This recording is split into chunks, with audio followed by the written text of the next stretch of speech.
1991. Ο σύντομος 20ος αιώνας φτάνει στο τέλος του. Η Δύση οραματίζεται το τέλος της ιστορίας και επιχειρεί να το εφαρμόσει στη Ρωσία.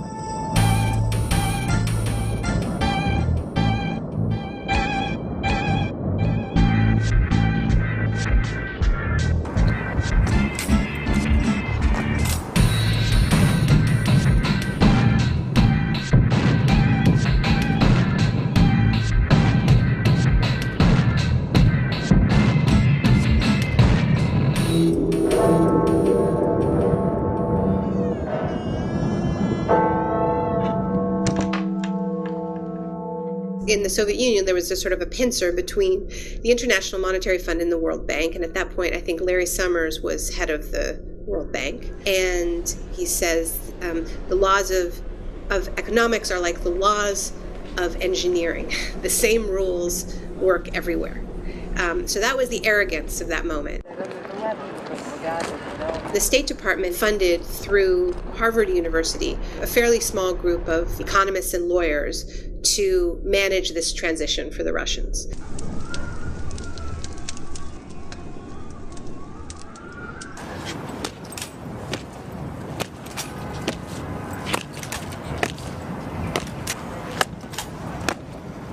Η μετάβαση περιλαμβάνει το μεγαλύτερο πείραμα ιδιωτικοποιήσεων στην ιστορία της ανθρωπότητας.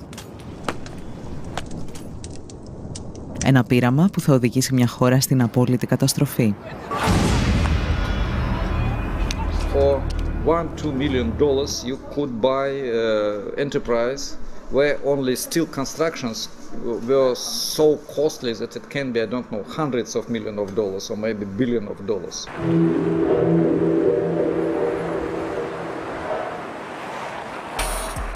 Like huge factories in Ural, in Siberia, in central Russia, former military industrial enterprises, chemical enterprises, steel enterprises, and so on.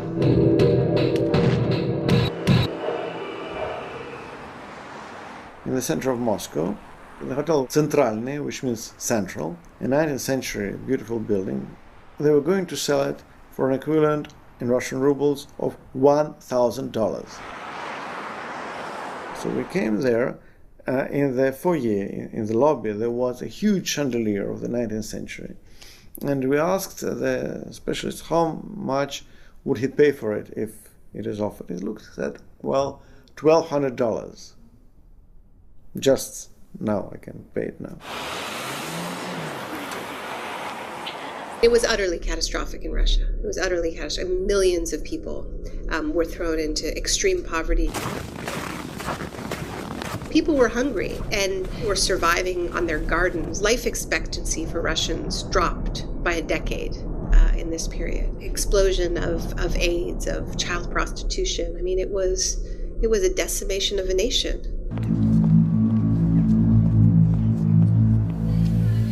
Η εκποίηση μιας χώρας που σχεδιάζεται στη Δύση και εφαρμόζεται από τους Ρώσους ολιγάρχες δεν θα μπορούσε να επιβληθεί χωρίς περιορισμό των δημοκρατικών ελευθεριών. Brutal privatization was one of the reasons why opposition started to fight and why Yeltsin and the oligarchs, newly appeared bourgeoisie and bureaucrats started to fight against parliament.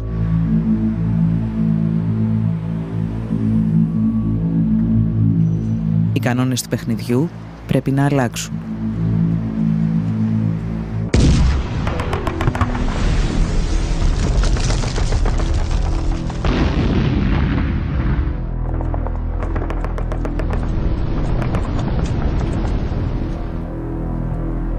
Το 1993, ύστερα από ένα μίνι πραξικόπημα εναντίον του Κοινοβουλίου, ο Γέλτσιν αισθάνεται έτοιμος να ανοίξει ολοκληρωτικά τον ασκό των ιδιωτικοποιήσεων. I am absolutely certain that privatization in 1994 wouldn't be even technically possible without the coup d'etat of 1993. Η διαδικασία αυτή ονομάστηκε καταστρόικα.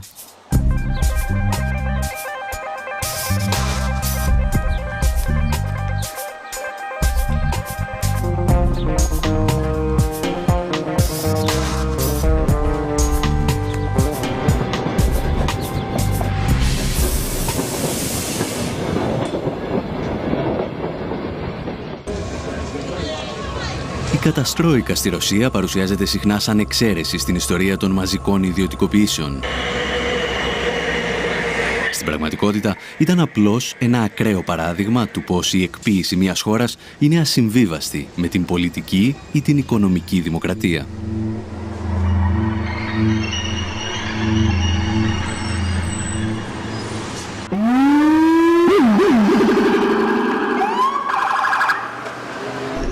Core neoliberal policies of privatization and deregulation, cuts to social spending, often accompanied by increases in military spending. These policies were first imposed under dictatorship. The first laboratories of neoliberalism had nothing whatsoever to do with democracy. Η πρακτική της εκποίησης έρχεται μαζί με τους ανέμους του νεοφιλελευθερισμού που πνέουν για πρώτη φορά στο Πανεπιστήμιο του Σικάγου. Καθηγητές όπως ο Φρίντριχ Φον Χάγεκ και ο Μίλτον Φρίντμαν αναζητούν ένα πειραματικό εργαστήριο για να δοκιμάσουν τη λεγόμενη ελεύθερη αγορά και το ελάχιστο κράτος. Καθώς όμως καμία δημοκρατικά εκλεγμένη κυβέρνηση δεν δέχεται να εφαρμόσει τις ιδέες τους στο έδαφος της, στρέφονται στη Χιλή του δικτάτορα Πινοσέτ και λίγο αργότερα στην Τουρκία του στρατηγού Ευρέν.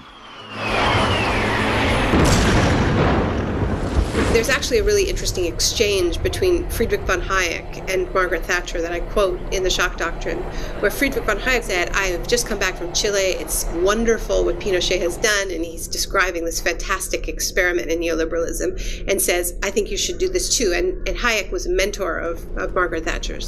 And she wrote him back quite a stern reply, and she said, "These types of policies are incompatible with a constitutional democracy."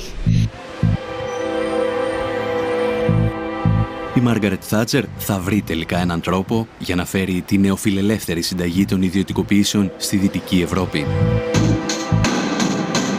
Για να το πετύχει όμως θα χρειαστεί 2 πολέμους και την περιστολή των δημοκρατικών ελευθεριών.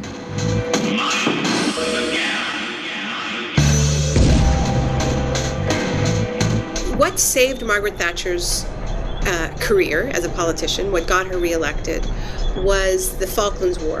And she literally said, "We won the war abroad and now we must win the war at home." And the war at home was a war against trade unions. And she was explicitly referring to the coal miners. And in an extraordinarily violent way, the Thatcher government just beat down that union. It was some of the most violent attacks on trade unions in the Western world.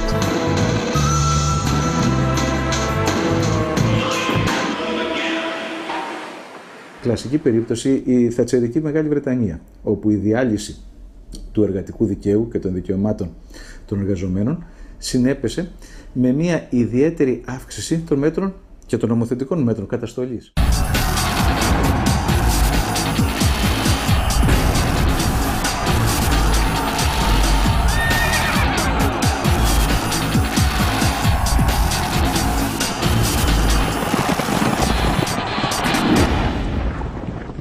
Το πιο χαρακτηριστικό είναι ότι τώρα προβλέπεται στο δίκαιο της Μεγάλης Βρετανίας ότι μια πικετοφορία η οποία θα έχει πάνω από 4 πρόσωπα έξω από ένα χώρο εργασίας θα απογορευτεί ως δυνάμει τρομοκρατική για το φρόνημα των εργαζομένων μέσα στην επιχείρηση.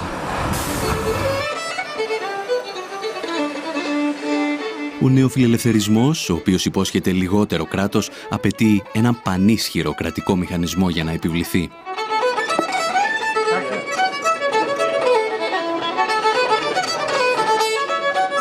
We should never forget that neoliberalism is an ideology. I don't mean this as just dismissing it. By ideology, I mean it's never or very rarely really followed in actual politics.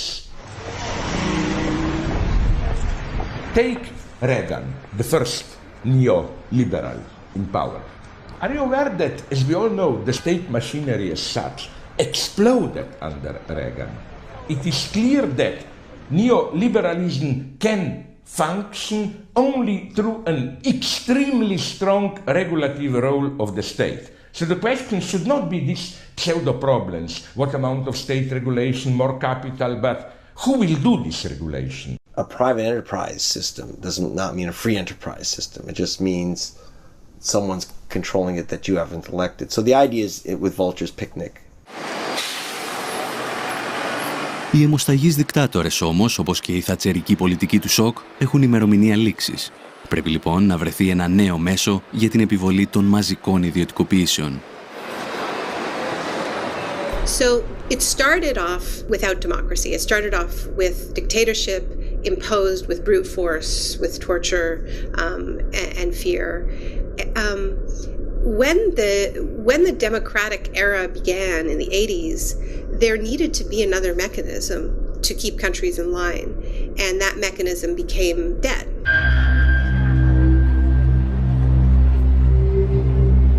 Φορείς όπως το Διεθνές Νομισματικό Ταμείο και ο Παγκόσμιος Οργανισμός Εμπορίου πρωτοστάτησαν στην εκποίηση ολόκληρων χωρών.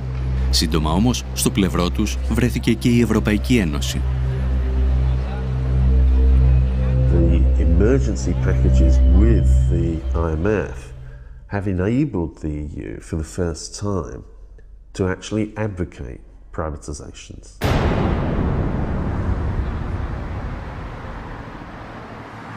Technically, under the treaty, it shouldn't do this, but of course, it's part of the Troika that's imposed the conditions on Greece, on Portugal, and written in very clearly to those documents is this is conditional on privatization. Las condiciones que pone el Fondo Monetario Internacional y los grandes bancos de los Estados Unidos y de Europa son la entrega total de los derechos ciudadanos.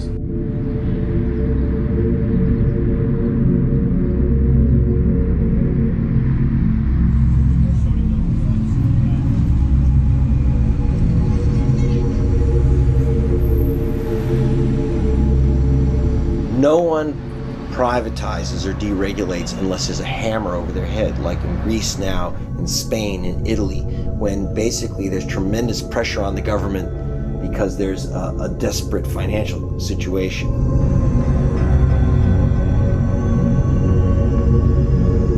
Το χρέος γίνεται μοχλός πίεσης για την ολοκληρωτική εκποίηση και της Ελλάδας.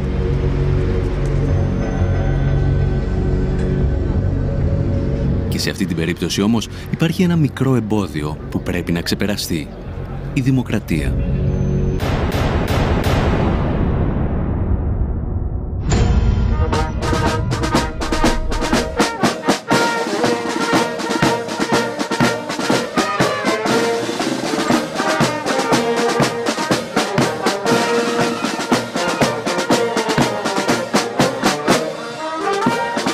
This has been one of those moments when really the mask completely comes off, and the fact that this market system is at war with democracy. The project has been about saying to people, you know, you can vote, but it's going to be a popularity contest.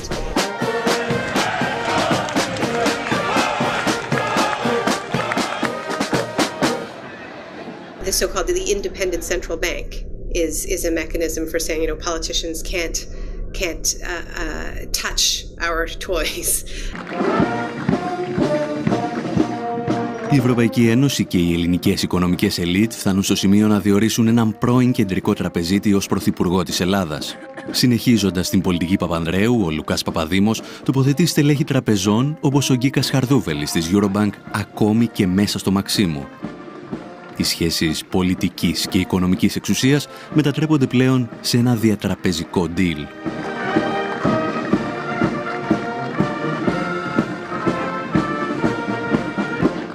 Direct cancelling of democracy. The idea is you play with democracy, but when things get serious, experts should take over. We don't have time to play these games, and so on and so on. Greece is portrayed as sort of a nation of children that needs to, you know, have all of these the keys to the car taken away. Y es terriblemente grave lo que ocurre en Grecia, ¿no? Aquí nació la democracia. Y el sistema financiero internacional pretende que aquí muera la democracia.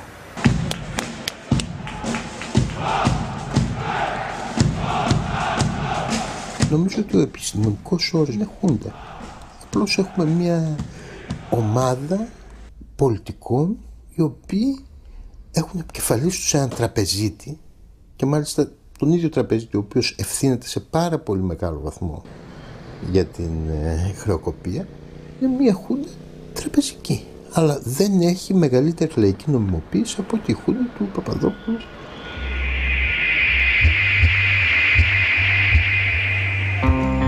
Η κυβέρνηση Παπαδήμου είναι απλώς ένα στάδιο για τον οικονομικό έλεγχο της Ελλάδας. Η Ευρωπαϊκή Ένωση θα στείλει πολλούς ακόμη τοποτηρητές. The Floridians have given up their sovereignty to a large extent to Washington, D.C., but in return, they get to decide what Washington, D.C. is going to do because they send their representatives and their senators to Washington, D.C. So I think that's one would need to make a commitment to that kind of a path, not to one where, a German proconsul, comes to Athens and runs, Greek fiscal policy. That obviously raises the question of democratic legitimacy to the extreme. Ο Γερμανός έπαρχος ακούει στο όνομα Horst Reichenbach και έρχεται στην Ελλάδα ως επικεφαλής μιας στρατιάς τεχνοκρατών. Δίπλα του, εκατοντάδες γκρίζα κουστούμια της Ευρωπαϊκής Ένωσης και του Διεθνούς Νομισματικού Ταμείου τοποθετούνται στα σημαντικότερα υπουργεία της χώρας. The task force is then, so to speak, the vehicle in order to bring the member states, the IMF, the OECD and others into the picture. Περνάμε τώρα σε μια νέα περίοδο νεαπικιοκρατική, σε μια νέα περίοδο στην οποία τα διεθνή οικονομικά και πολιτικά κέντρα επιβάλλουν λογικές, όχι πια μόνο τώρα στην Αφρική, στη Λατινική Αμερική, αλλά ακόμα και στην Ευρώπη, και ότι αυτό γίνεται ένα εγγενές κομμάτι της οργάνωσης του ύστερου καπιταλισμού. Welcome. Hello again.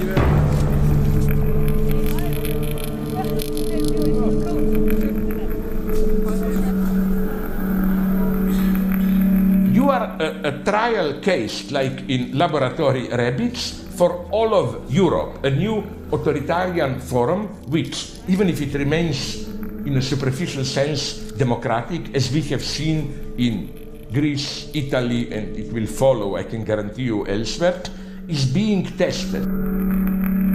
Ο έλεγχος της χώρας από ξένα και ελληνικά οικονομικά συμφέροντα επιτυγχάνεται κυρίως μέσα από 2 δανειακές συμβάσεις. Στόχος να επιβληθούν οι όροι των δανειστών και να μετατραπεί η δουλειά σε δουλεία. Οι εργασιακές σχέσεις επιστρέφουν στο 19ο αιώνα. Για να περάσουν όμως αυτές οι ρυθμίσεις απαιτείται ένα ακόμη πραξικόπημα. Αυτή τη φορά κοινοβουλευτικό. Η πρώτη δανειακή σύμβαση δεν ήρθε ποτέ για κύρωση στη Βουλή. Κατατέθηκε και ποτέ δεν κυρώθηκε. Πράγμα που είναι ευθέως αντισταγματικό. Η δεύτερη ήρθε 3 φορές στη Βουλή ως σχέδιο. Προφανώς γιατί οι δανειστές μας ζητούσαν μικρές αλλαγές και ήθελαν να έχουν την προέγκριση βάσει του σχεδίου αυτού. Επομένως, φαίνεται καθαρά σε αυτή την περίπτωση η πρόθεση των πολιτικών ηγετών μας να μην εφαρμόζουν το Σύνταγμα, αλλά τις πολιτικές εντολές που παίρνουν απ' έξω. Όσοι τολμούν όμως να μιλήσουν για κοινοβουλευτικό πραξικόπημα, όπως και όσοι αμφισβητούν την πολιτική της κυβέρνησης και της Τρόικας, βαφτίζονται λαϊκιστές. Πραξικόπημα. Το έχουμε ξαναζήσει στην Αργεντινή. Θράσος! Ήβρι! Το να μιλάτε για πραξικόπημα επειδή η κυβέρνηση ευρυτά της πλειοψηφίας εισηγείται το χαρακτηρισμό ενός νομοσχεδίου ως κατεπήγοντος κατ' εφαρμογή του συντάγματος. Θα ζητήσετε συγγνώμη για αυτή την ύβριτη θεσμική. Είστε ο εκπρόσωπος της Ελλάδας της δραχμής, της Ελλάδας της φτώχειας, της Ελλάδας της ταπείνωσης. Εσείς προσωπικά και άλλοι όμοιοι με εσάς. Η ιδεολογική τρομοκρατία κλιμακώνεται. Τα κυρίαρχα μέσα ενημέρωσης εκβιάζουν τους πολίτες ότι αν δεν δεχθούν τις δανειακές συμβάσεις, τα ράφια των σούπερ μάρκετ θα αδειάσουν και η χώρα θα επιστρέψει στην εποχή των σπηλαίων. Θα έρθει το χάος. Η Ελλάδα θα κατρακυλήσει στον τρίτο κόσμο. Δελτίο στα τρόφιμα, δελτίο στο πετρέλαιο. Μιλάμε για μια μεταπολεμική Ελλάδα. Έχοντας καταλύσει τη δημοκρατία, οι κυβερνήσεις ετοιμάζονται για την εκποίηση της δημόσιας περιουσίας και ξεκινούν με μια δοκιμασμένη συνταγή. Μετατρέπουν τους δημόσιους υπαλλήλους και το δημόσιο τομέα σε αποδιοπομπαίο τράγο της κρίσης.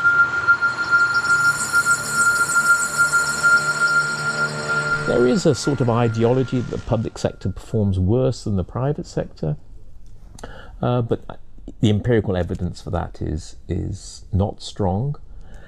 And generally, the public sector and the private sector perform pretty much as well as one another.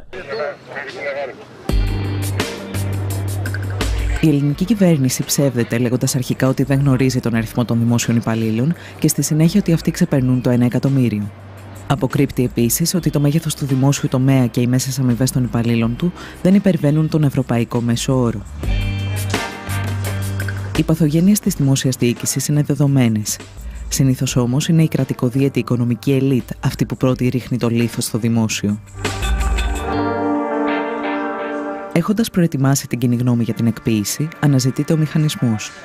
Τα βλέμματα στρέφονται στη γερμανική Treuhand, την εταιρεία που μετέτρεψε τη 10η μεγαλύτερη βιομηχανική δύναμη του πλανήτη σε έναν κατάλογο αγορών 510 σελίδων.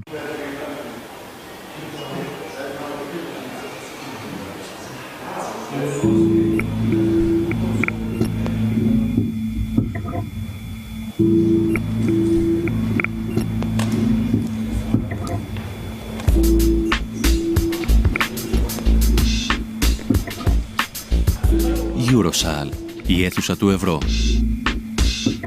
Σε ένα δωμάτιο 280 τετραγωνικών μέτρων χτυπάει η καρδιά του Γερμανικού Υπουργείου Οικονομικών. Για ορισμένους, η καρδιά ολόκληρης της Ευρωζώνης.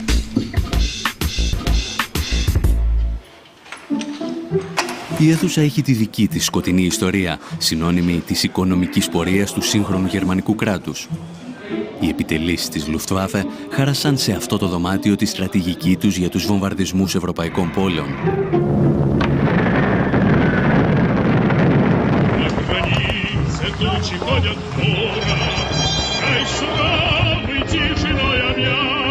Μετά το τέλος του πολέμου, ο Σοβιετικός στρατός θα στήσει εδώ το δικό του αρχηγείο και λίγα χρόνια αργότερα, στην ίδια αίθουσα, θα υπογραφεί το πρώτο σύνταγμα της λαοκρατικής δημοκρατίας της Γερμανίας.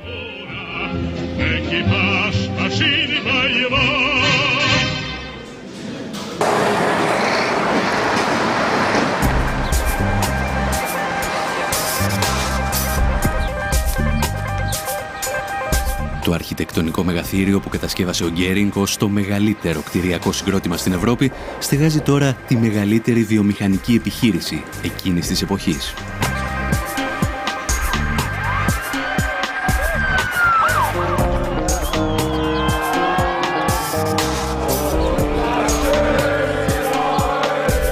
Την κατάρρευση του Ανατολικού Μπλοκ, η Treuhand αναλαμβάνει να εκποιήσει την περιουσία της Ανατολικής Γερμανίας. Ένα καταστροφικό πείραμα που αφήνει πίσω του εκατομμύρια ανέργους και ισοπεδώνει τη βιομηχανική βάση της περιοχής.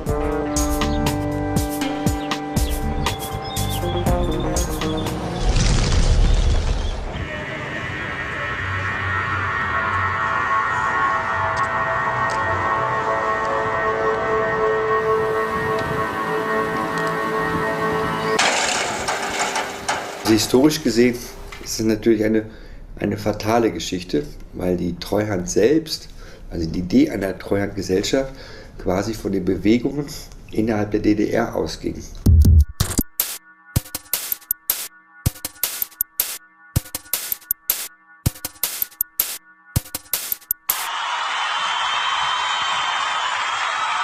Όταν οι κάτοικοι της Ανατολικής Γερμανίας συνειδητοποιούν ότι η ενοποίηση στην πραγματικότητα ήταν μια επιθετική εξαγορά από τη Δυτική Γερμανία, η Treuhand αποτελούσε ήδη κράτος εν κράτη στο Βερολίνο. Για να λειτουργήσει το γραφειοκρατικό τερατούργημα, χρησιμοποιείται εξοπλισμός και δίκτυα επικοινωνίας των ενόπλων δυνάμεων της πρώην Ανατολικής Γερμανίας. Η Treuhand μετατρέπεται σε έναν οικονομικό στρατό κατοχής. Anscheinend während noch die DDR völkerrechtlich bestand, war aber schon maßgeblich beeinflusst natürlich von westdeutschen Politikern, von westdeutschen Managern und letztendlich auch von westdeutschen Finanzhalten. Der Treuhand war also ein beliebter Spruch, sehr wichtig, der hieß Tina. Tina heißt There is no alternative und das Porträt von Maggie Thatcher war auf vielen Schreibtischen. Η Treuhand έχει στην ιδιοκτησία της 8.000 επιχειρήσεις, 40.000 εργοστάσια και 4 εκατομμύρια στρέμματα καλλιεργήσιμων και δασικών εκτάσεων. Κυρίως όμως έχει στα χέρια της τις τύχες 4,5 εκατομμυρίων εργαζομένων. Και τότε ξεκινά το μεγάλο πιάτσικο.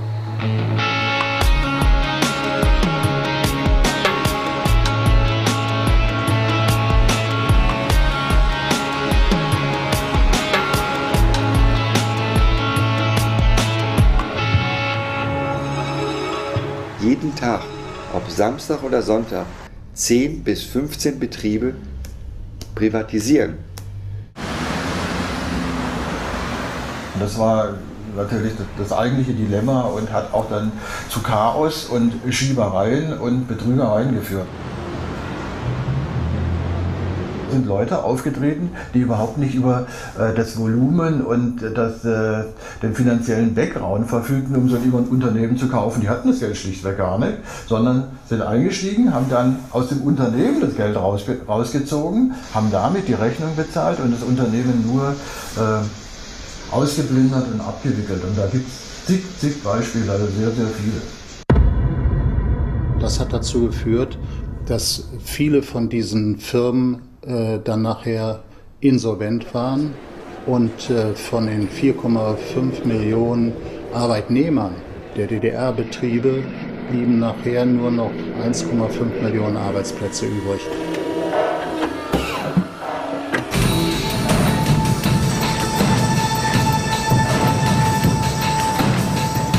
Τα κριτήρια για τις ιδιωτικοποιήσεις δεν ήταν πάντα οικονομικά.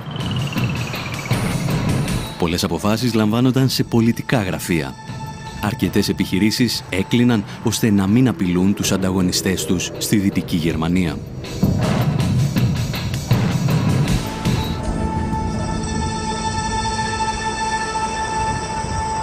Treuhandbetriebe waren ja nicht wertlos. Da wird immer von marode gesprochen, da waren sicher Betriebe dabei, die nicht funktioniert haben und auch marode waren.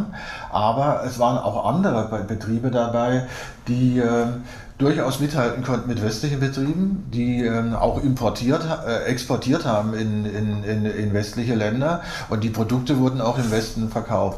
Es gab erhebliche Vorwürfe, dass Parteien Gelder bekommen haben, um bestimmte Privatisierungen zu fördern.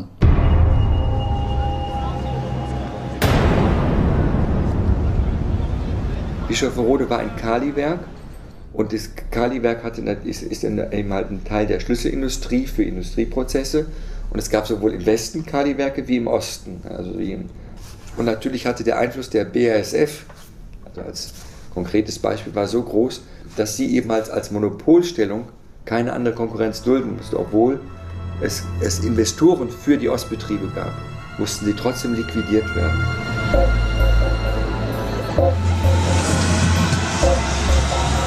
Ο απολογισμός από τη δράση της Treuhand είναι τρομακτικός. Το ακαθάριστο εθνικό προϊόν στις περιοχές της Ανατολικής Γερμανίας συρρικνώνεται κατά 30%. Η ανεργία από το 0 φτάνει στο 20%. Το σημαντικότερο όμως ήταν ότι αφού ξεπούλησε μια ολόκληρη χώρα, η Treuhand κατάφερε να παρουσιάσει ζημιές δισεκατομμυρίων.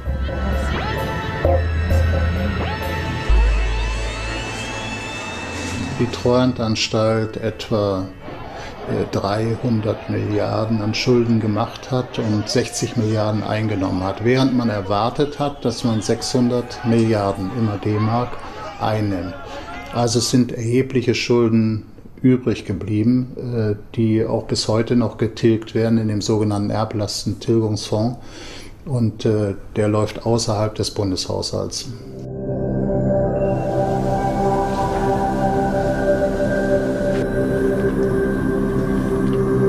kann mit Sicherheit nicht ein Vorbild sein. Ich meine, weil tausende Betriebe, die liquidiert wurden und 250 Milliarden Mark Minus, das kann ja nicht das Vorbild sein, jetzt um einem anderen Land als Vorbild zu dienen. Das kann es eigentlich nicht sein.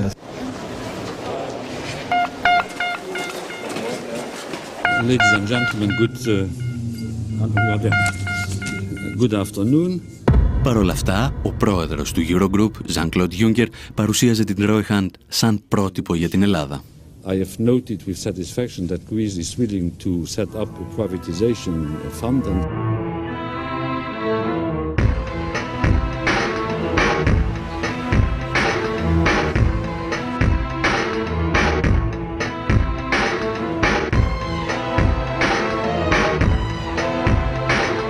Ένα μήνα αργότερα ιδρύεται το Ταμείο Αξιοποίησης Ιδιωτικής Περιουσίας του Δημοσίου.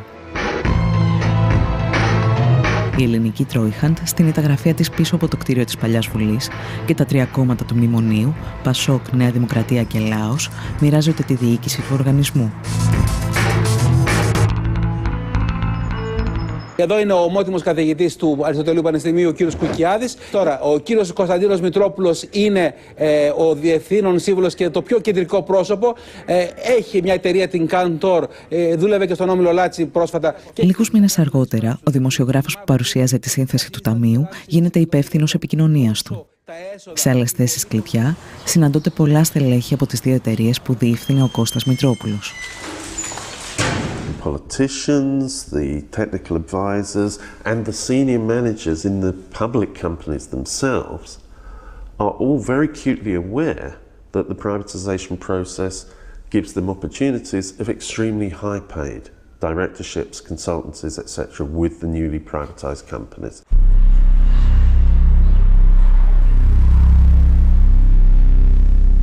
Τη θέση του τοποτηρητή στο Ταμείο καταλαμβάνουν ο Ερβέ Λερουά από την Πρεσβεία της Γαλλίας και ο Μάρτεν Βέρβεϊ από το Υπουργείο Οικονομικών της Ολλανδίας. Η Τρόικα όμως ορίζει και 3 από τα 7 μέλη του Συμβουλίου Εμπειρογνωμόνων του οργανισμού. Οι όροι που θέτει η Τρόικα στην Ελλάδα για τη λειτουργία του Ταμείου θυμίζουν κατεχόμενη χώρα. Το κόστος της ιδιωτικοποίησης πέφτει στους Έλληνες φορολογούμενους, ενώ τα έσοδα, που αρχικά εκτιμώνταν σε 50 δισεκατομμύρια ευρώ, θα πήγαιναν στους πιστωτές. The 50 billion, if these proceeds are collected by the government, they will be used for debt reduction.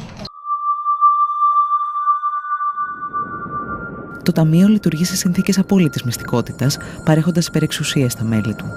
Αυτά αναλαμβάνουν την πώληση ή την παραχώρηση κτηρίων, εκτάσεων, υποδομών και πακέτων μετοχών. Το Ταμείο μπορεί να εκμεταλλευτεί ακόμα και τον Αιγιαλό ή τα αρχαία μνημεία. Μοναδική προϋπόθεση να μείνουν στη θέση τους.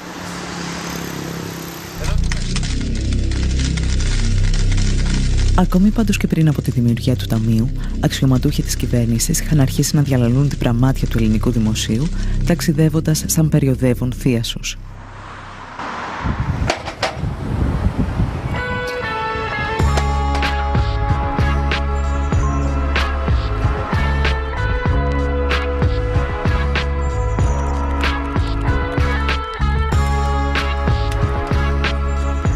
I turn up in central London at Claridge's Hotel, one of the swankiest hotels in one of the swankiest postcodes in all of Britain. You walk all the way through to the back room, and it's a kind of ballroom, and it's got 5 chandeliers. It's got more mirrored surfaces than I could possibly count. And you turn up in this room, and it's basically a group of Greek businessmen and Greek officials talking about how they're going to sell off Greek assets. Big key assets belong to the Greek state, belong to Greek taxpayers, would just be flogged off. No more fooling around. Not in this place. And we pull up our pants and we make some money. A pile of money. And at one point, they played the music from Zorba the Greek. And in this country, you can't now think of the music from Zorba the Greek without thinking of plates being smashed on the ground. Let's go. Up.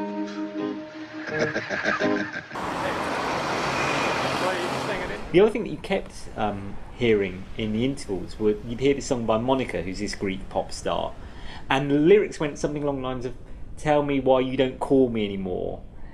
You don't come anymore.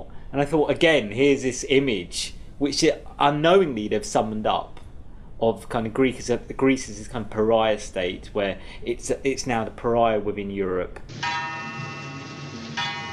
Η Ελλάδα της εποχής του Σορπά είναι η Ελλάδα της υποτέλειας σε ξένες πολυεθνικές που ελέγχουν τις υποδομές της χώρας. Μια υπερχρεωμένη χώρα με ένα διεφθαρμένο πολιτικό σύστημα.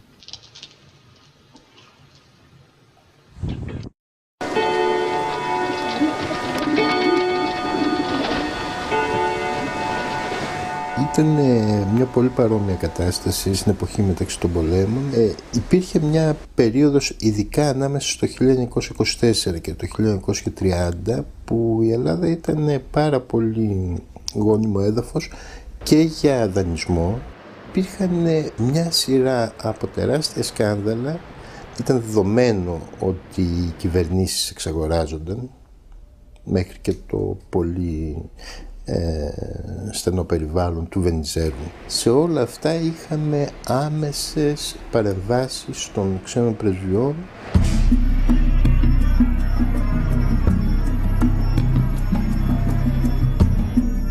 Η σύμβαση με την εταιρεία Power ήταν χαρακτηριστικό τέτοιο παράδειγμα, η σύμβαση με την Ούλεν ήταν χαρακτηριστικό τέτοιο παράδειγμα. Ήταν απικιακές αυτές οι συμβάσεις και αποδείχθηκαν πάρα πολύ επωφελείς για όσους επένδυσαν. Σχεδόν έναν αιώνα αργότερα, η Τρόικα, σε συνεργασία με τις ελληνικές κυβερνήσεις, απαιτεί την επιστροφή των υποδομών της χώρας σε χέρια ιδιωτών. Αυτό που δεν λένε στους πολίτες είναι ότι τα πειράματα της ιδιωτικοποίησης και της απορρίθμισης που προωθούν έχουν αποτύχει ακόμα και στις ισχυρότερες οικονομίες του πλανήτη. Και οι μεγαλύτερες αποτυχίες αφορούν πάντα υποδομές όπως οι σιδηρόδρομοι, το δίκτυο ίδρευσης και ηλεκτρικής ενέργειας.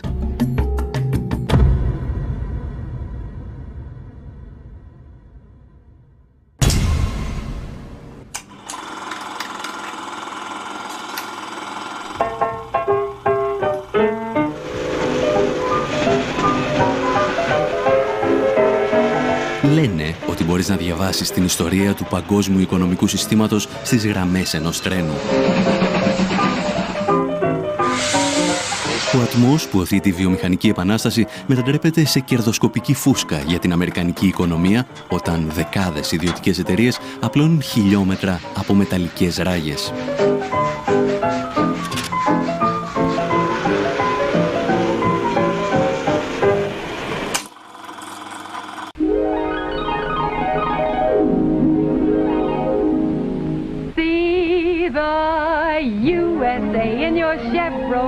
Οι σιδηρόδρομοι συμβολίζουν αρχικά τον κεντρικό ρόλο του κράτους στην οικονομία και τις υποδομές. Όμως, μετά το Δεύτερο Παγκόσμιο Πόλεμο, ο οικονομικός φιλελευθερισμός αντικαθιστά τα μέσα μαζικής μεταφοράς με το γεωταχή αυτοκίνητο. 4 ρόδες και ένα τιμόνι οδηγούν το μικροαστικό όνειρο στους αυτοκινητόδρομους της νέας οικονομίας. Η τάση περνά και στην Ευρώπη με καθυστέρηση μερικών δεκαετιών. Όταν οι Τούρκοι δικτάτορες δοκιμάζουν το νεοφιλελεύθερο πείραμα του Πινοσέτ, ο Τουργκούτ Οσάλ θα χαρακτηρίσει τα τρένα κομμουνιστικό δημιούργημα.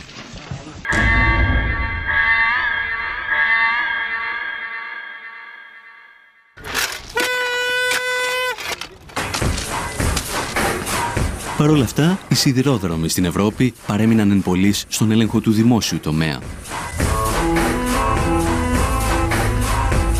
Μέχρι τη στιγμή που η γυραιά Αλβιώνα αποφάσισε να πραγματοποιήσει ένα καταστροφικό πείραμα.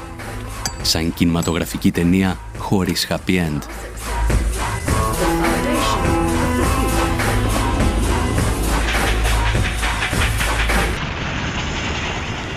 We made the navigators about the privatization of the railways after a railway worker got in touch with me with an idea for a script. But in the course of making it, it became plain, well, we knew already, that the privatisation of the railways was a disaster. Oh, Jerry, British Rail's gone. Woodburn Depot is now Northern Infrastructure, and they're going to be competing.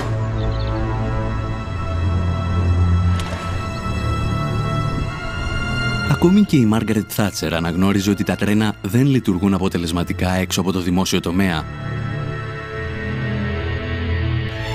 Όμως ο Τζον Μέιτζορ προχωρά στην ιδιωτικοποίησή του το 1993 και το βρετανικό κοινό αντιδρά.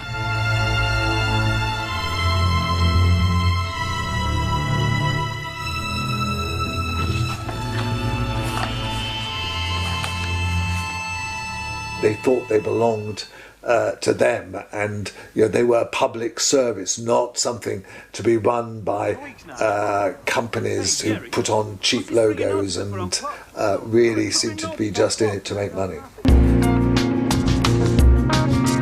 Τα τρένα, το δίκτυο των γραμμών και οι υπηρεσίες συντήρησης τελικά καταλήγουν σε διαφορετικούς ιδιώτες. Τόσους πολλούς που στη συντήρηση και μόνο δραστηριοποιούνται 2.000 εταιρείες.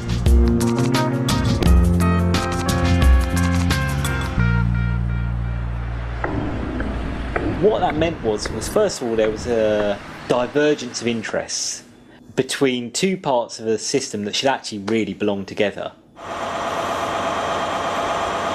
The stupidity of it came through the subcontracting. That is when a private company, say, gets the job to maintain a section of track. Well, the first company may have quite strict rules about safety. By the time you've subcontracted 2 or 3 stages, who's to know who is safe? Deaths have got to be kept to an acceptable level. Shut up. What's an acceptable level? 2 a year. Yeah, but nobody's been killed for the past 18 months. Any volunteers?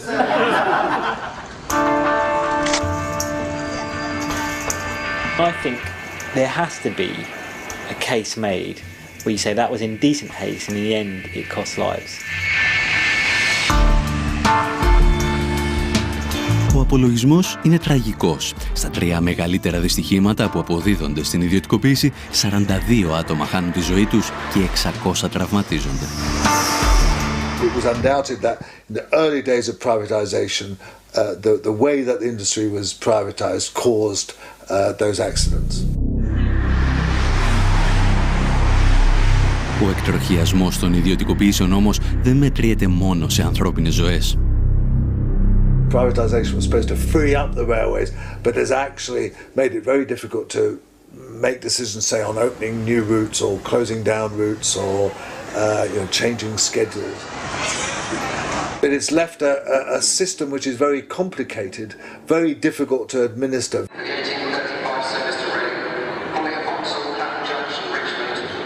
It was bad for the passengers. It was a chaotic organisation. It didn't work and hasn't worked. And it's lost a huge amount of money. Μέσα σε 3 χρόνια, το δημόσιο πληρώνει σε επιδοτήσεις στις ιδιωτικές εταιρείες ό,τι κέρδισε από το ξεπούλημα των τρένων. Και το κόστος για τους φορολογούμενους δεν σταματά εκεί.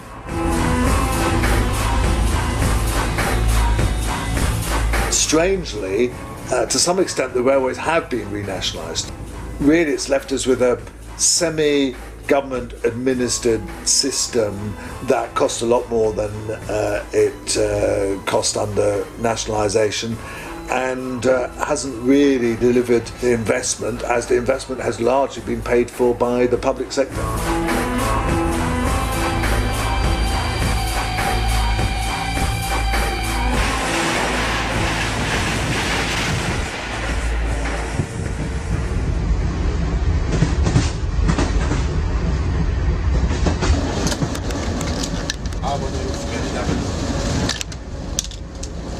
Η Ελλάδα δεν διδάσκεται τίποτα από τη Μεγάλη Βρετανία. Οι κυβερνήσεις του Μνημονίου θέτουν σε εφαρμογή το σχέδιο ιδιωτικοποίησης των σιδηροδρόμων. Πάντα με τη βοήθεια των κυρίαρχων μέσων ενημέρωσης. Πάει πολύ αργά, είναι καθυστερημένο στις ώρες του, είναι βρώμικο συχνά, έτσι. Είναι χαρακτηριστικό ότι οι αιτήσεις ζημίες του ομίλου ΟΣΕ και της Τρενοσέ φτάνουν το 1,2 δισεκατομμύρια ευρώ. Τα ελληνικά τρένα παρουσιάζονται ως ο πλέον ζημιογόνος δημόσιος οργανισμός στην Ευρώπη. Ποιος ευθύνεται όμως για αυτό το χρέος?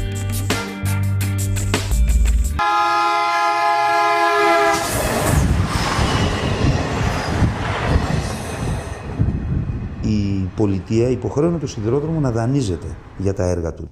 Μια αντίστοιχη περίπτωση δεν υπάρχει στην ελληνική τέτοια, γιατί και οι αυτοκινητόδρομοι και τα λιμάνια και τα αεροδρόμια χρηματοδοτούνταν από το κράτος. Αυτόν τον δανεισμό σήμερα η κυβέρνηση τον μετέφερε ότι είναι χρέος του ΟΣΕ.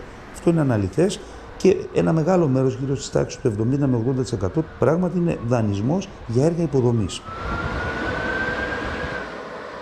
Τα μεγάλα κανάλια πίσω από τα οποία κρύβονται με κάποιοι μεγάλοι εργολάβοι, μας βομβαρδίζουν καθημερινά με ψεύδι, με συκοφαντίες.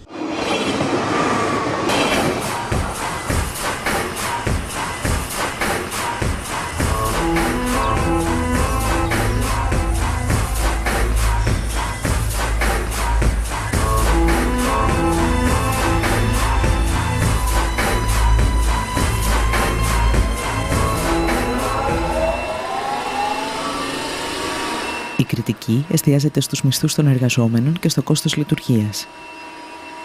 Έτσι, υποβαθμίζονται κολυσιαία σκάνδαλα στα οποία μπλέκονται πολιτικοί, ελληνικές αλλά και ξένες εταιρείες.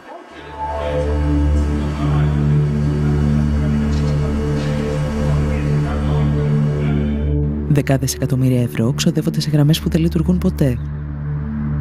Σειρμοί νοικιάζονται σε τιμές με τις οποίες θα μπορούσαν να αγοραστούν. Το δημόσιο φτάνει να παραγγέλνει από τη Siemens ηλεκτράμαξες χωρίς να έχει ηλεκτρικό δίκτυο για να τις χρησιμοποιήσει. Παράλληλα, πληρώνει μεγαλοεργολάβους για έργα που δεν παραδίδονται ποτέ.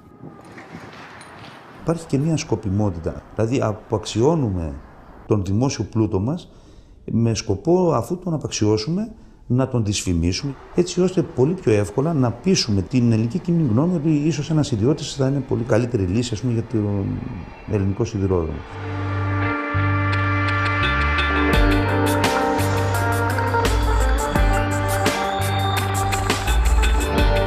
Στο όνομα της εξυγίανσης, η κυβέρνηση απαξιώνει περαιτέρω το σιδηρόδρομο. Μειώνει δραστικά το προσωπικό, υποβαθμίζοντας την ποιότητα, αυξάνει πάνω από 60% τις τιμές των εισιτηρίων και κλείνει μεγάλο μέρος των γραμμών.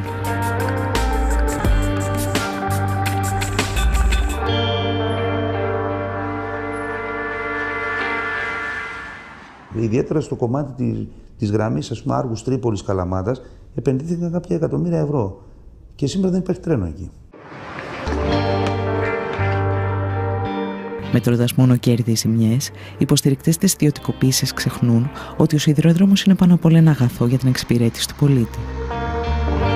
Ένα αγαθό για το οποίο έχουν πληρώσει γενιές Ελλήνων φορολογούμενων.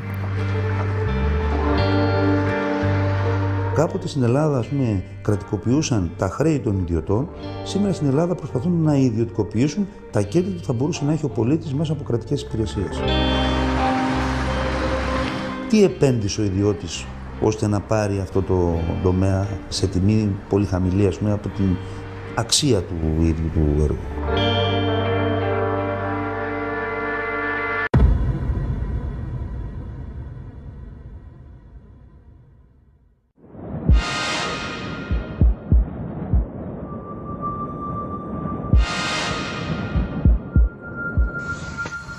Αν ο σιδηρόδρομος αποτελεί ένα βιβλίο της οικονομικής ιστορίας, το δίκτυο ίδρευσης προσφέρει μαθήματα για τη διαχείριση ενός μονοπωλίου.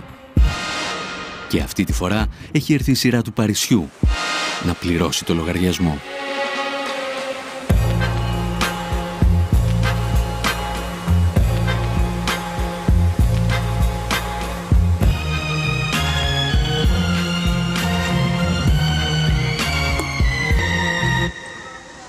Water is the outstanding example of a monopoly.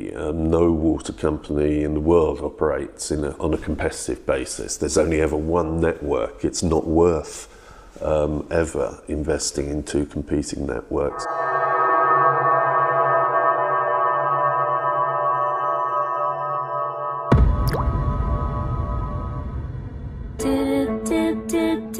Δύο πολυεθνικές με τεράστια οικονομική και πολιτική ισχύ, η Βεόλια και η Σουέζ, διεκδικούν τη διαχείριση του δικτύου ίδρευσης του Παρισιού και ο Ζακ Σιράκ τους την προσφέρει.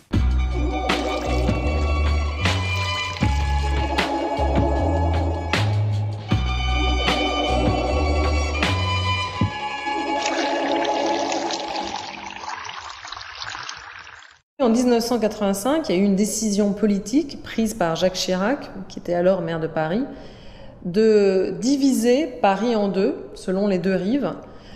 Et en divisant Paris en deux, selon les deux rives, de confier à chaque grand groupe privé et à sa filiale une rive de Paris pour la distribution de l'eau et la facturation. Il n'y avait pas d'arguments techniques avancés. Il n'y avait pas d'arguments, on va dire, même financiers. Il y avait, je pense, une position idéologique qui était de dire le privé est plus efficace. Ο λογαριασμός έρχεται φουσκωμένος στους πολίτες. Οι τιμές αυξάνονται συνεχώς επί 15 χρόνια. Le bilan au niveau du prix de l'eau, c'est une facture qui a quand même été multipliée par 260%, donc fois 2,5. Donc c'est vrai qu'on a eu une augmentation croissante du prix de l'eau, avec parfois, comment dirais-je, pas d'explication technique ou économique qui justifiait l'augmentation.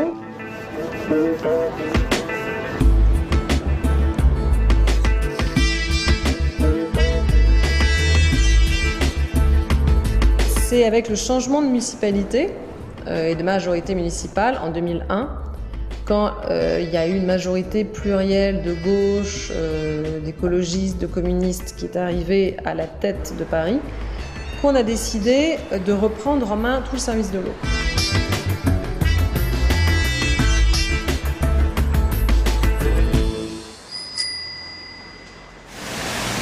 Σε αντίθεση με τους ιδιώτες, η νέα δημοτική εταιρεία ίδρευσης, η οποία συστήνεται το 2010, μειώνει τα τιμολόγια κατά 8% και επενδύει όλα τα έσοδά της στην ανανέωση του δικτύου. Il y a aussi, pour moi, une question très importante qui est une question de démocratie. C'est-à-dire qu'une gestion publique permet, si elle est bien faite, d'avoir une plus grande évaluation politique par la collectivité parisienne.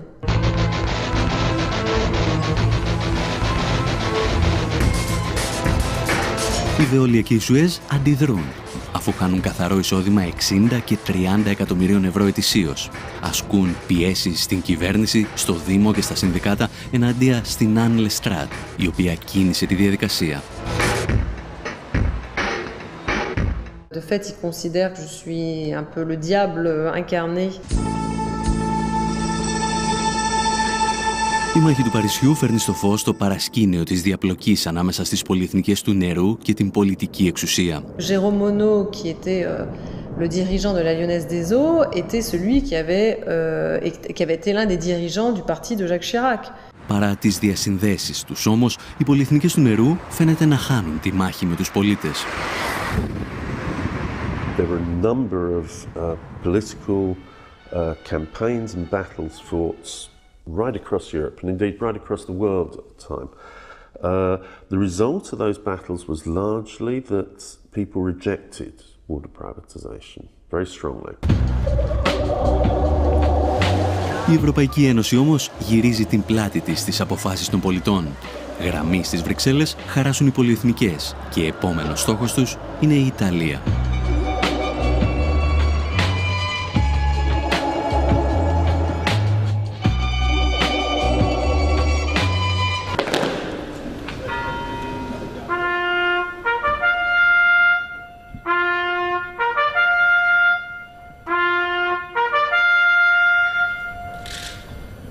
There was a referendum on water privatisation, and 57% of the population turned out to vote, and 96% of them voted that they did not want water privatisation.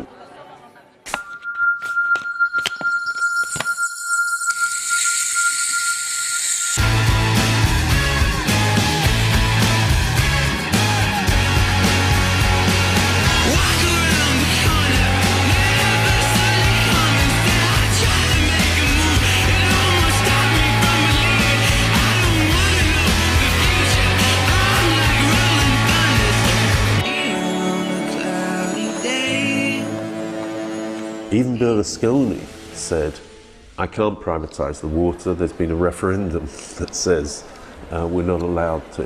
Berlusconi is now being replaced by government headed by bankers, as similar processes happened in Greece. And again, European officials have said to the Italian government, we expect a privatisation programme and we expect it to include water.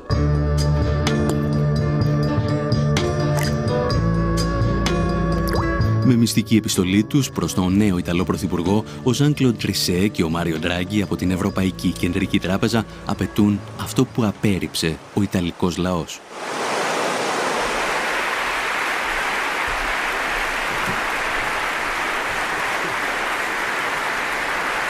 The fact that it was now illegal under the Italian constitution to privatise water was irrelevant. A fundamentally undemocratic process, and again similar to the kind of pressures that have been put on Greece.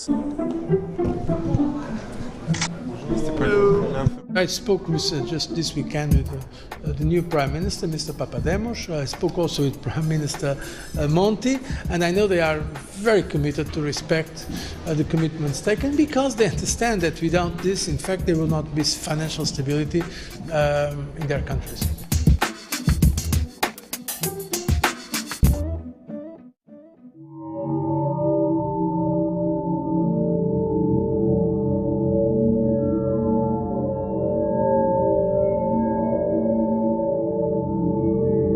Γνωρίζουμε παγκοσμίως ότι εκεί που δρά βοηθητικά το Διεθνές Νομισματικό Ταμείο, τα νερά ιδιωτικοποιούνται.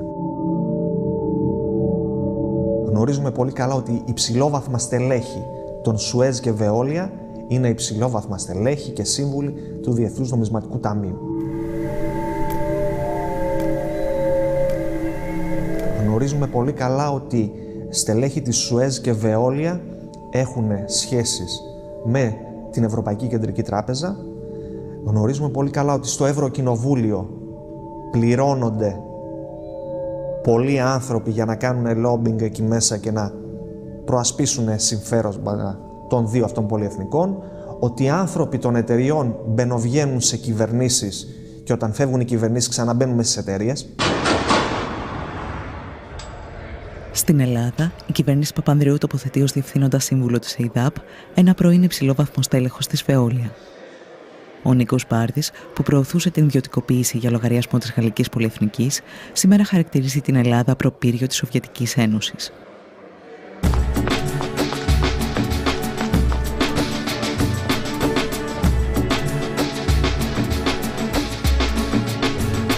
Τα σχέδια ιδιωτικοποίησης όμως δεν ξεκινούν την εποχή του μνημονίου. Η εκποίηση του δικτύου ίδρευσης και αποχέτευσης στην Αθήνα και τη Θεσσαλονίκη αρχίζει επί κυβερνήσεως Σιμίτη με την εισαγωγή στο χρηματιστήριο. Μέσα σε μια δεκαετία τα τιμολόγια έχουν αυξηθεί πάνω από 200%.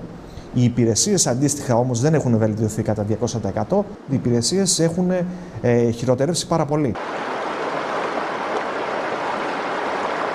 Το 2008 η Νέα Δημοκρατία ξαναφέρνει στο προσκήνιο το θέμα της ιδιωτικοποίησης και 3 κοινοπραξίες λαμβάνουν θέσεις μάχης. Ήταν ο όμιλος της Σουέζ με μια κοινοπραξία με την Ελάκτορ. Ήταν ο όμιλος της Βεόλια, της δεύτερης μεγάλης πολυεθνικής, με τον όμιλο της Μαρφίν. Και μια ισπανική αυτή τη φορά, η Ακουάλια, μαζί με τη Γεκτέρνα. Στελέχη της Σουέζ τότε ερχόντουσαν στα κτίρια. Το τι συζητιόνταν πίσω από κλειστές πόρτες δεν το γνωρίζουμε.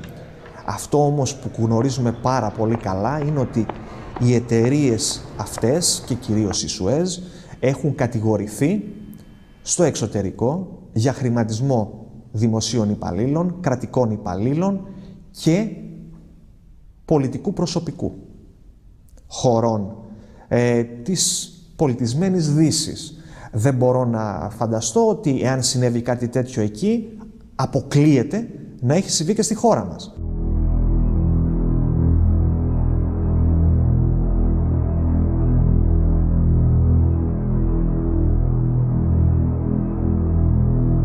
Η προκήρυξη των εκλογών διέκοψε ή έχει αναστείλει προς το παρόν την πορεία ιδιωτικοποίησης της ΕΙΑΘ. Θέλω να μου πείτε αν γίνεται κυβέρνηση, αν θα συνεχίσετε αυτή τη διαδικασία ή αν διαφωνείτε με αυτή την προοπτική. Είμαστε αντίθετοι στην ιδιωτικοποίηση των υδάτινων πόρων.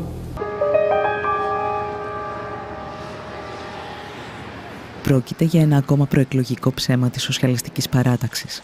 Μετά τις εκλογές, η κυβέρνηση συνεχίζει τα σχέδια ιδιωτικοποίησης δύο κερδοφόρων επιχειρήσεων, της ΕΙΔΑΠ και της ΕΙΑΘ. Το κύριο επιχείρημα του κράτους, αλλά και των εταιριών που λιμένονται τον υδάτινο πλούτο του πλανήτη σε όλα τα μήκη και τα πλάτη, ότι δεν πρόκειται να αγοράσουμε τα ποτάμια σας, δεν πρόκειται να αγοράσουμε τις πηγές σας, δεν πρόκειται να πάρουμε τα δίκτυα και να φύγουμε. Αυτά είναι εδώ. Όπως και η Ακρόπολη είναι εδώ και θα την αγοράσουν και θα φύγουν. Εμείς θα πάρουμε μόνο τη συντήρηση, τη διανομή, τη διαχείριση και την τιμολογική πολιτική. Αυτό που παραλείπουν να πούν οι θειασότες της ιδιωτικοποίησης είναι ότι το κόστος αντικατάστασης του δικτύου παραμένει στους πολίτες. Συνεπώς, οι εταιρείες δεν έχουν κανένα κίνητρο για να στηρούν αυτό το δίκτυο.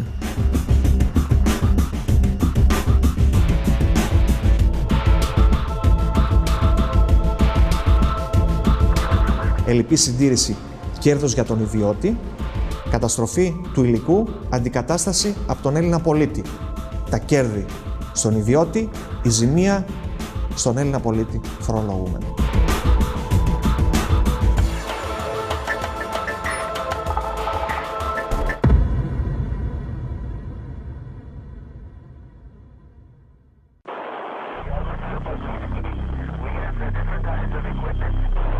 Σαν μαθητευόμενος μάγος, η Ευρώπη θα πληρώσει ακριβά τις ιδιωτικοποιήσεις των υποδομών.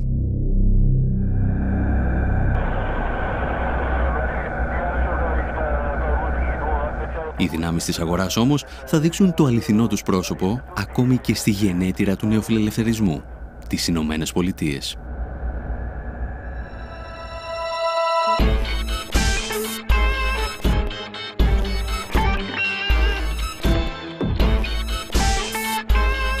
Στα τέλη της δεκαετίας του 90, η Καλιφόρνια απελευθερώνει την αγορά ηλεκτρικής ενέργειας. Όμως, ο πολιτισμός της απορρίθμισης χάνεται μόλις κοπεί το ρεύμα.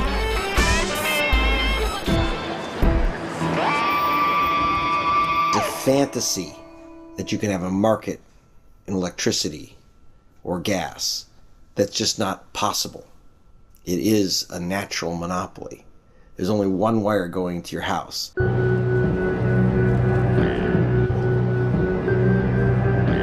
That's my word. It's a basic kind of introductory economic story that if you have something that tends towards a natural monopoly, then you don't have the competitive forces of the market to discipline producers. But you need some sort of regulatory structure, otherwise you're just inviting basically companies to rip you off. Historically, utility rates in the United States were very heavily regulated, very tightly controlled. In the 90s, they changed that. They started to change that.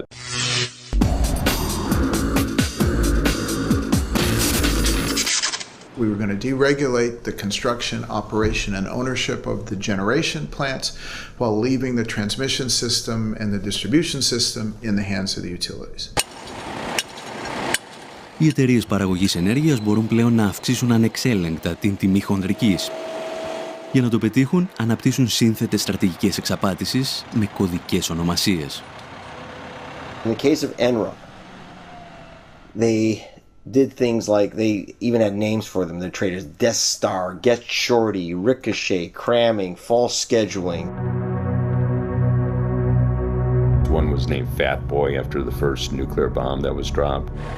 Οι εταιρείες φτάνουν στο σημείο να διακόπτουν την παραγωγή ηλεκτρισμού προκειμένου να παρουσιάζονται ελλείψεις και να αυξάνεται η τιμή της κιλοβατόρας. Las Vegas Cogen, this is Rich. Hey Rich, this is Bill up at Enron. This is going to be a word-of-mouth kind of thing. Okay. We want you guys to get a little creative. Okay. And come up with a reason to go down. Okay, so we're just coming down for some maintenance.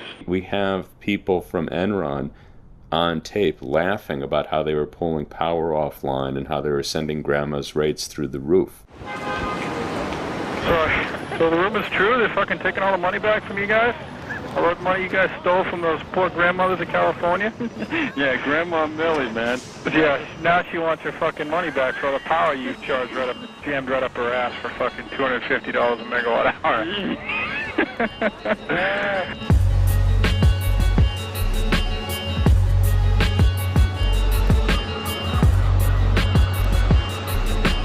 The other was basically to game the market. So basically they can get paid for electricity that they were never actually delivering. And what ended up happening was you had prices rising hundreds of percent, even thousands of percent during those peak periods.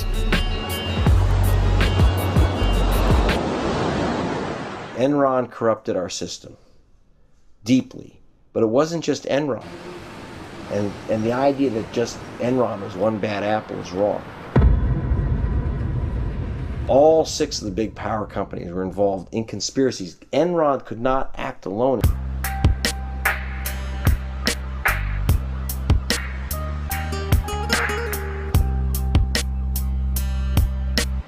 Στην Καλιφόρνια, οι πολίτες πληρώνουν το κόστος του πειράματος και με έναν διαφορετικό τρόπο.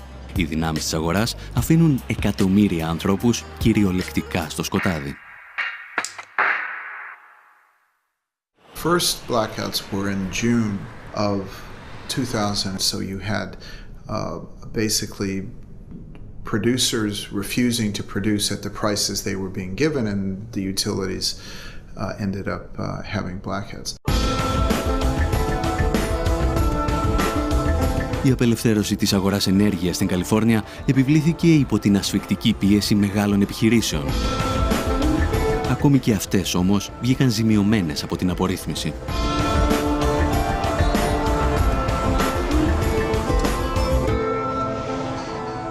The irony, of course, is that major utility users, big businesses who use vast amounts of energy, were major advocates for the deregulation. When the energy crisis hit, they were among the most significant victims, given the amount of energy that they consumed. Καθώς οι τιμές λιανικής δεν μπορούσαν να ακολουθήσουν το ξέφρενο κερδοσκοπικό παιχνίδι στις τιμές χονδρικής, το σύστημα άρχισε να καταρρέει. The more energy they provided, the more money they lost, and faster and faster and faster.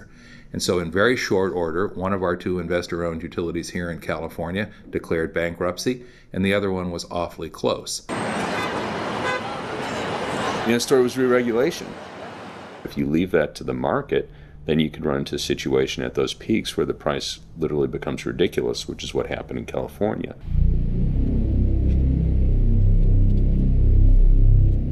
Regulation is the application of democracy to the economy. It's how we as a public democratically control monopoly businesses so they don't control us. That's my word. Struggle in the past. That's my word.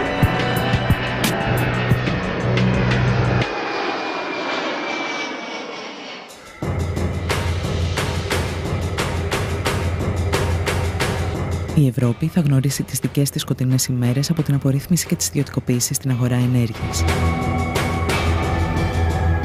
Η απορρίθμιση ξεκινά με τη συνθήκη του Μάστριχτ, όταν η Ευρωπαϊκή Ένωση υπόσχεται βελτίωση των υπηρεσιών και μείωση των τιμών.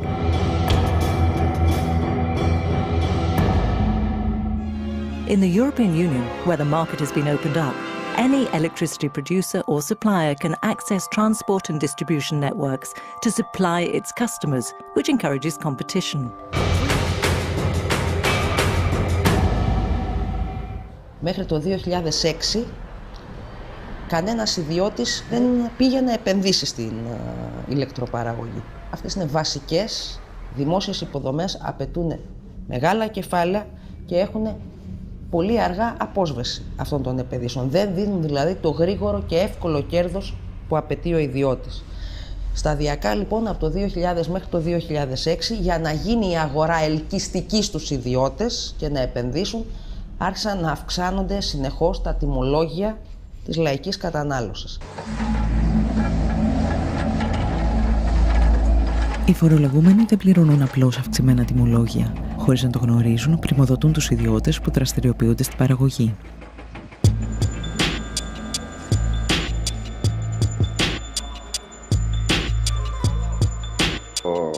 Τιλινός έχει την αλουμίνα της Ελλάδος και ο Λάτσης στα ελληνικά πετρέλαια, τα δηληστήρια. Αυτοί χρειαζόταν ρεύμα και κάναν μονάδες παραγωγής ρεύματος για τις δικές τους επιχειρήσεις. Όμως επειδή είδαν ότι συμφέρει καλύτερα να μην κάνουν αυτό, να μην παίρνουν το δικό τους ρεύμα, δίνουν αυτό το ρεύμα στη ΔΕΗ με 100 ευρώ τη μεγαβατόρα στη χοντρική, ενώ η ίδια η ΔΕΗ πουλάει ρεύμα και στους άλλους βιομήχανους αλλά και σε αυτούς με 43. Τα φωτοβολταϊκά πληρώνει η ΔΕΗ 51 λεπτά την κιλοβατόρα, ενώ η ίδια πουλάει 11. Με τις συνεχείς αυξήσεις των τιμολογίων όμως, οι ιδιώτες καταλαβαίνουν ότι μπορούν να κερδοφορήσουν και από την εμπορία της ηλεκτρικής ενέργειας.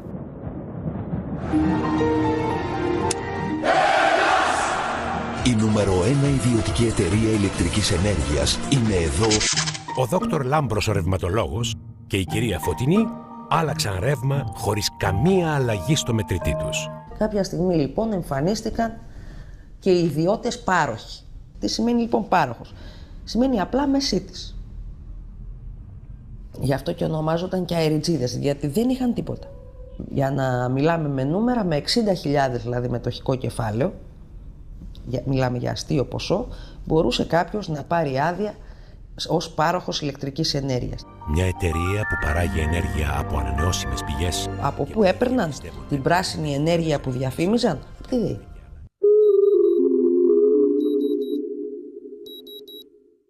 Αρχικά, οι ιδιώτες έπρεπε να εγγυούνται ότι διαθέτουν το ρεύμα που υπόσχονται να πουλήσουν. Η Ευρωπαϊκή Ένωση όμως τους απάλλαξε και από αυτή την υποχρέωση. Δεν χρειαζόταν δηλαδή να έχει ο άλλος εγγύηση ότι έχει αυτό που σκοπεύει να πουλήσει. Υπό αυτό το καθεστώς, η Ελληνική Ρυθμιστική Αρχή Ενέργειας θα ανοίξει τις πόρτες σε εταιρείες από τις οποίες σύντομα θα προκύψουν οι Enron της Ελλάδας. Υπάρχουν 63 άδειες σε τέτοιους παρόχους. Η μεγαλύτερη ήταν η Ενέργεια και η Ελλάς Power. Οι δύο εταιρείες δεν αποδίδουν στο δημόσιο σειρά από δαπάνες που αυτό πραγματοποιεί για την παραγωγή και διανομή του ρεύματος. Κάποια στιγμή έπαψαν να αποδίδουν οποιαδήποτε χρήματα, δηλαδή ακόμα και αυτά που απαιτούνταν για την ενέργεια που είχαν συμβολαιοποιήσει να αγοράσουν. Σέπραξαν και το γνωστό χαράτσι για το ρεύμα και βγήκαν όλα αυτά τα ωραία χρήματα στην Ελβετία.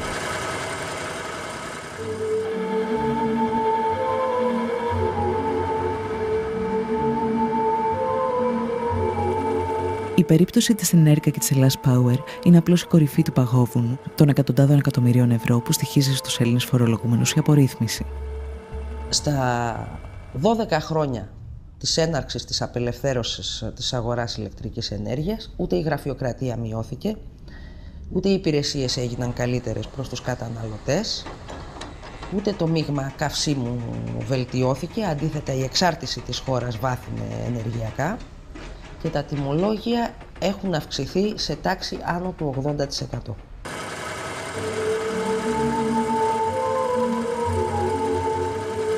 Οι φορολογούμενοι είναι τα πρώτα θύματα. Το κόστος όμως μετριέται και στις πλάτες των εργαζομένων. Το βάρος του εύρος πέφτει στα ορυχεία και στους σταθμούς παραγωγής. Πριν την απελευθέρωση που ξεκίνησε το 98-99, είχε 35.000 εργαζόμενους, τακτικό προσωπικό, και σήμερα έχει 22. Δηλαδή μια πολύ μεγάλη μείωση του προσωπικού που αυτό αντικαταστάθηκε από εργολάβους, εργαζόμενους εργολάβους, εργαζόμενους σε δουλεμπόριο και πολλούς έκτακτους. Οι εργολάβοι δεν τους ενδιαφέρει ιδιαίτερα η ποιότητα, αντιθέτως τους βοηθάει να μην γίνονται καλές συντηρήσεις για να έχουν δουλειά. Επίσης έβγαλε πολλά ατυχήματα, δεν υπάρχει χρονιά η ΔΕΗ να μην έχει 2, 3 και 4 θανατηφόρα ατυχήματα.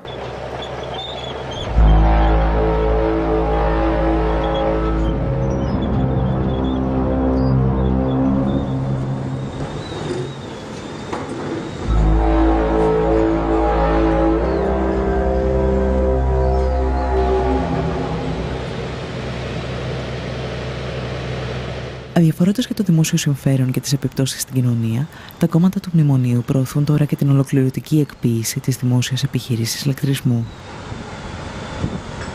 Η πραγματική της αξία, και εγώ θα πάρω την επίσημη εκδοχή, μιλάμε έτσι για 16-17 δις ευρώ. Πόσο αποτιμάται αυτή τη στιγμή στο ελληνικό χρηματιστήριο? 750 με 800 εκατομμύρια. Η μονάδα η 5 στην Πτολεμαΐδα που σχεδιάζεται να κατασκευαστεί έχει προϋπολογισμό 1,5 δις. Ολόκληρη η ΔΕΗ θα πουληθεί λιγότερο από όσο μία μονάδα της.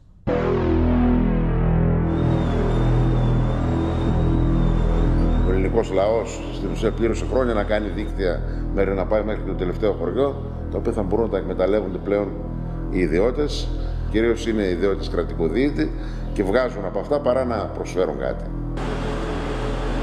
Η ΔΕΗ δεν χτίστηκε από κανέναν ιδιώτη, χτίστηκε 60 ολόκληρα χρόνια από το ειστέρημα του ελληνικού λαού. Η ηλεκτροδότηση σε όλη τη χώρα είναι περιουσία μας. Δεν μπορούμε να τη χαρίσουμε.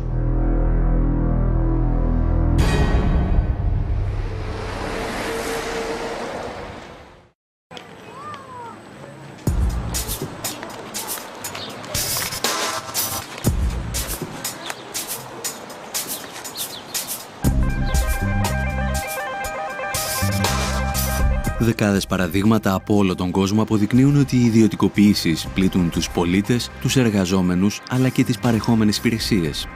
Σήμερα παρουσιάζονται σαν αναγκαιότητα για την αντιμετώπιση της κρίσης χρέους. Ωστόσο, ακόμη και οι οπαδοί της ιδιωτικοποίησης διαφωνούν με αυτή την άποψη.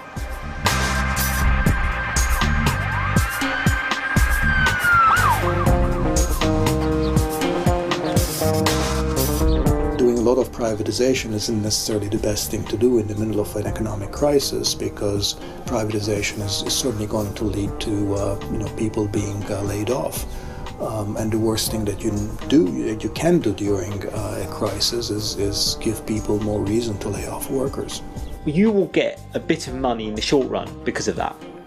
So it'll be good for your balance sheet for maybe a year, but then after that you lose the income.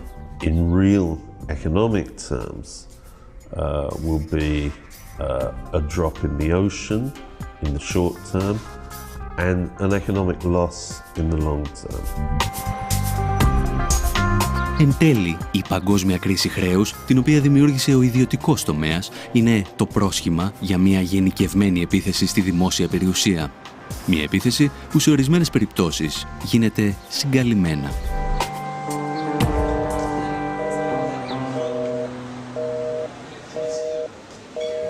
Η ιδιωτικοποίηση πραγματικά δεν αφορά μόνο την περίπτωση που φεύγουν ολόκληρες δραστηριότητες από το δημόσιο, ας πούμε τη μορφή παραχώρησης δημόσιας υπηρεσίας.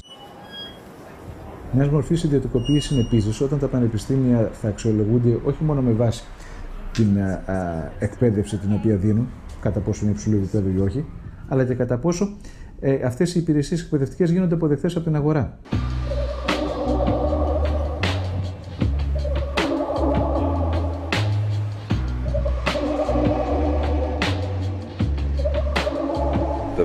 Supposedly public universities are being forced to adapt themselves to the same kind of market imperatives.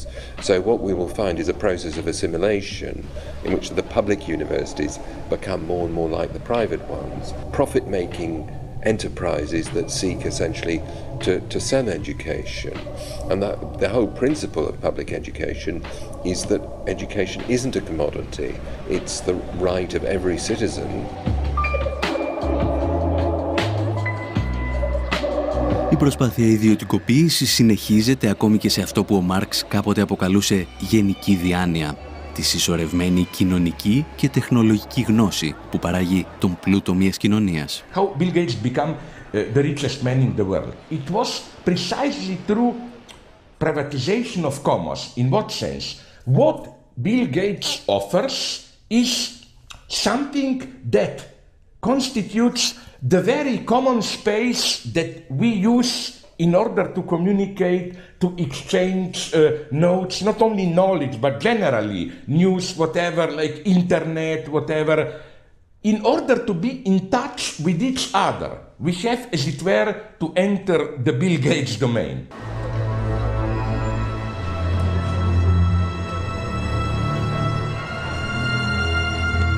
Απέναντι όμως στην προσπάθεια ιδιωτικοποίησης των πάντων, γεννιούνται και ισχυρές αντιστάσεις από ανθρώπους που γνωρίζουν ότι όλα μπορούν να αλλάξουν αν υπάρξει πολιτική βούληση. Τα προβλήματα όμως της οικονομίας δεν είναι ποτέ κυρίως νομικά, είναι πολιτικά. Όταν υπάρχει πολιτική απόφαση, όλες αυτές οι διαδικασίες μπορούν να αναστραφούν. In places like Argentina, Bolivia, Ecuador, retaking of the private systems, of privatized systems. In some cases, because they had to.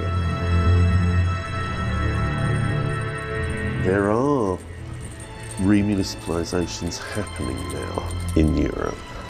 What's happened in Germany over the last 2 years has been quite widespread remunicipalization of electricity services. Η απάντηση στις ιδιωτικοποιήσεις όμως δεν μπορεί να είναι η επιστροφή στην κατάσταση που μας έφερε ως εδώ. Στόχος είναι πάντα η δημόσια περιουσία να ελέγχεται από αυτούς που τη δημιούργησαν, τους εργαζόμενους. I think we have to learn lessons from the past, and the management structure needs to be more democratic. Authority needs to come from the bottom, not from the top. Πρέπει ο ελληνικός λαός να δώσει μάχη για αυτά, γιατί αν δεν το κάνει, δεν πρόκειται να ξανασηκωθεί. I hope the Greek people will fight it, and I hope the European trade unions will help them. To students and workers in Greek universities, I say that resist with all your might and main. No, you are not victims. Okay, you are, but basically you are fighting, my God.